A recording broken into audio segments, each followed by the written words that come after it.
سیلاب زدگان کی بحالی کا مشن سپہ سالار ان ایکشن، متاثرہ افراد کی مکمل دادرسی کی ہدایت، مشکل میں گھرے عوام کو ریلیف میں کوئی کسر نہ اٹھا رکھی جائے، جنرل قمر جاوید باجوہ کا حکم۔ آرمی چیف کی زیر صدارت کور کمانڈرز کانفرنس، قدرتی آفت میں ہونے والے نقصانات پر اظہار افسوس، ملک کی اندرونی اور بیرونی سیکیورٹی صورتحال کا جائزہ، فارمیشنز کو دہشت گردی کے خلاف آپریشنل تیاری جاری رکھنے کا حکم۔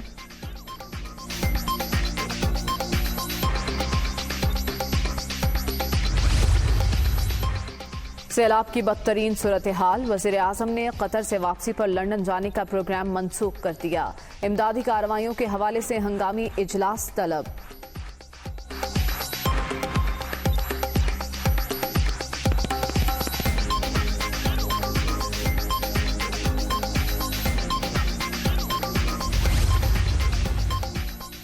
ملک بھر میں سیلاب سے 900 سے زائد افراد جاں بحق، سندھ میں 293، خیبر پختونخوا میں 169 اور پنجاب میں 164 افراد جان کی بازی ہار گئے۔ کوشش کر رہے ہیں جتنا ہو سکے امدادی سرگرمیوں کو بڑھایا جائے۔ عمران خان سیلاب زدگان کے بجائے اپنی سیاست بچا رہے ہیں، کیا یہ احتجاج اور مظاہروں کا وقت ہے؟ وفاقی وزیر شیری رحمان کی تنقید۔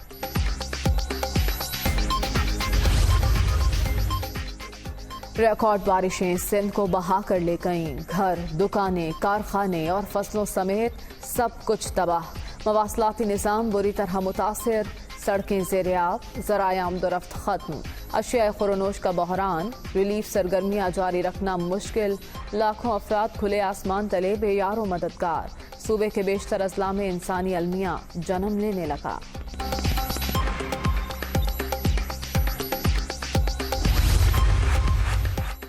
وزیر اعلیٰ سندھ کی زیر صدارت اجلاس، ریلیف کے کاموں اور متاثرین کی بحالی پر غور، نقصانات کا تخمینہ یونین کونسل کے ذریعے لگایا جائے، متاثرین نے سڑکوں پر رہنا شروع کر دیا، ٹینٹ سٹی بھی بنائیں گے، خیموں کی اشد ضرورت ہے، مراد علی شاہ کی مخیر حضرات سے آگے آنے کی اپیل، میرپور ڈویژن میں اب تک 8 افراد جاں بحق، 9 زخمی ہوئے، شرجیل میمن کی بریفنگ۔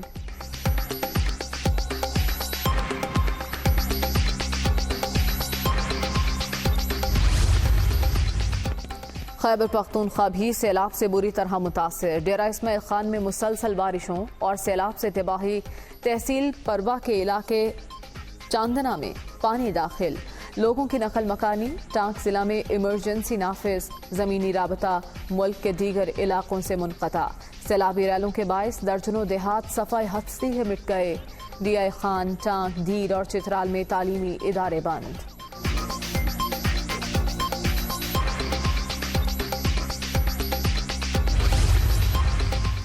سیلابی صورتحال، ایمرجنسی قرار، مسلسل بارشوں سے ریلیف کے کاموں میں مشکلات، غیر معمولی تباہی کی صورتحال سے نمٹنے کے لیے قومی جذبہ دکھانا ہوگا، مصیبت میں گھرے اہل وطن مدد کے منتظر ہیں، آئیں ہم سب سہارا بنیں، مریم اورنگزیب کی اپیل۔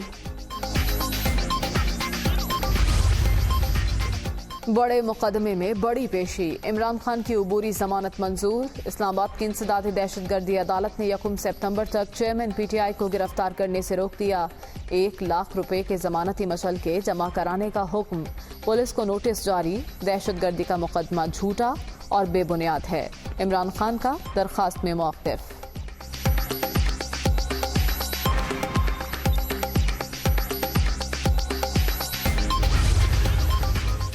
پولیس کے خلاف لیگل ایکشن لینے کا کہا، جس پر دہشت گردی کا مقدمہ بنا، ساری دنیا میں اس وقت پاکستان کا مذاق بنا ہوا ہے، ملک کا نام خراب کیا جا رہا ہے، عدالت میں ثابت ہو گیا شہباز گل پر تشدد ہوا، عمران خان کی گفتگو۔ دفعہ 144 اور ایمپلیفائر ایکٹ کی خلاف ورزی پر مقدمہ، عمران خان کی اسلام آباد کی سیشن عدالت سے بھی ضمانت منظور، ایڈیشنل سیشن جج نے 7 سپتمبر کو پولیس کو ریکارڈ سمیت طلب کر لیا۔